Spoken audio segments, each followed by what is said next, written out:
you being tricked into buying expensive batteries?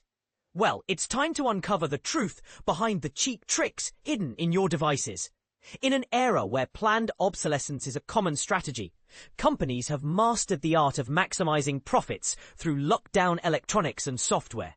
From car manufacturers to tech giants, we're all familiar with the big players in this game. But let's shine a light on some lesser-known culprits. Power tool manufacturers like Milwaukee.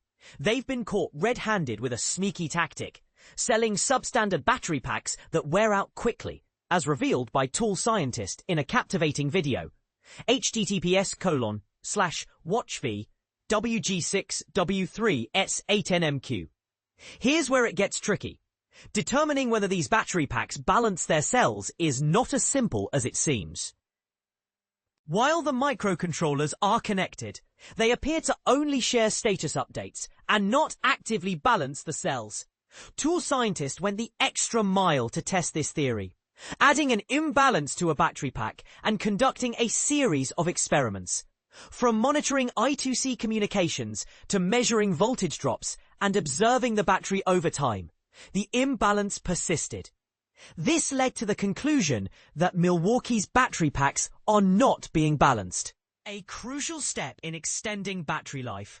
Now, some might argue that Milwaukee is simply cutting corners to reduce costs, assuming that most battery packs will function well enough without balancing.